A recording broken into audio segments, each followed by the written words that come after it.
E aí o Sami vai fazer uma apresentação, e eu considero a parte mais interessante da noite de hoje vai ser o que o Sami vai nos apresentar. Mas eu vou guardar essa surpresa para depois, né, Sami? É melhor. Tudo bem? Okay, obrigado. Então ele próprio vai dizer o que é. Vocês já estão vendo algumas coisas aqui muito curiosas, não é? Então ele próprio vai dizer o que será, no que consistirá a sua apresentação. Bom, então eu começo a ouvir as coisas, por uma filosofia do ouvir. Um grande especialista em jazz, Joachim Ernst Behrendt, talvez o maior especialista em jazz, que tem vários livros publicados em quase todas as línguas, inclusive em português, História do Jazz, e que foi diretor do departamento de radioficção de uma rádio na Alemanha. Escreveu em muitos dos seus textos, quase profeticamente, nos anos 70, nos anos 80, nos anos 90, ele morreu já em idade bastante avançada, no começo dos anos 2000, escreveu que a cultura da imagem e da visualidade estava saturada. E que, se a nossa época, e o século XX, como o ápice dessa nossa época, investiu todas as fichas na visualidade, e, portanto, na imagem,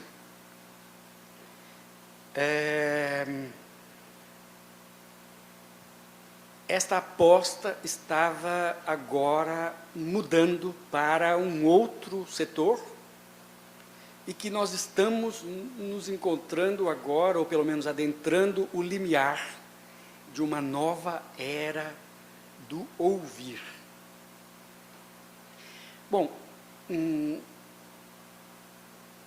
o seu livro mais conhecido, que se chama Nada Brahma, ou O Mundo é Som, entra em maiores detalhes a respeito disso e vai buscar nas culturas tradicionais a presença deste ouvir, e descreve qual é a diferença entre ver e ouvir. Ele, que sempre foi um profissional e enfim, um ser do som, é muito convincente, e quando a gente lê o livro, que também já está em português, a gente se convence de que, de fato, estamos diante do esgotamento da visualidade. Os nossos olhos estão cansados, e que, pelos ouvidos, pelo ouvir, começam a se descortinar novas dimensões da existência, dimensões muito distintas daquelas às quais nos acostumamos nos séculos, a partir do Renascimento e culminando com o século XX. Boa noite, obrigado a todos. Obrigado ao Centro da Cultura Judaica que nos dá essa oportunidade. Obrigado aos amigos, obrigado ao Norval. Eu, na realidade, eu fico bastante sensibilizado com esse discurso, porque eu entendo muito claramente essa questão do sensorial em relação aos sons, em relação ao ouvir, em relação a essa outra dimensão. E também se sabe que nesse mundo moderno que nós vivemos, mundo de imagens, tudo se modificou há um pouco mais de 100 anos atrás. Se criou uma coisa nova que não se conhecia há um pouco mais de um século atrás, que é essa capacidade de definitivamente memorizar a informação sonora, e criou novos hábitos e criou uma situação completamente desconhecida antes disso. Esse processo começou antes dessa forma de comercializar a informação sonora e até mesmo de criar novos objetos, novos gadgets sonoros, né? Tecnologia é uma coisa, arte é outra. Tecnologia, o design criou novos hábitos, coisas novas que não existiam até então, e se perdeu tudo aquilo que pode ser perfeitamente resgatado, que é a essência do ouvir como se deve. É importante notar que nos primórdios, antes de mais nada, quando se inventou a máquina de gravar sons, era um brinquedo também de gravar, mas não para reproduzir informações criadas por intérpretes, por virtuosos. Mas isso demorou muito pouco tempo. Os primeiros brinquedos eram gravadores reprodutores, não eram só reprodutores, porque não tinha nada disponível em relação a informações registradas por artistas, por exemplo. Isso demorou uma década, qualquer coisa em torno disso. Mas já teve essa preocupação. Gravações desde 1903, ou até mesmo adaptações por parte de artistas em relação à tecnologia ainda incipiente, criou novas formas, até mesmo obras musicais, né? É interessante saber que o próprio Enrico Caruso, cuja voz se confunde com o som do gramofone,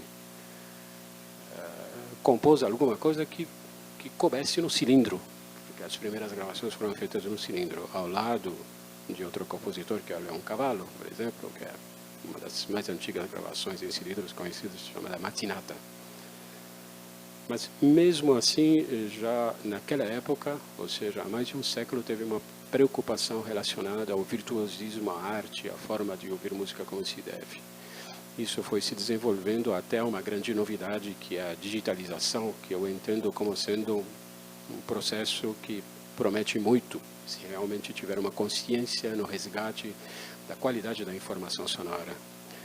A música digitalizada é uma música virtualizada, vamos dizer assim.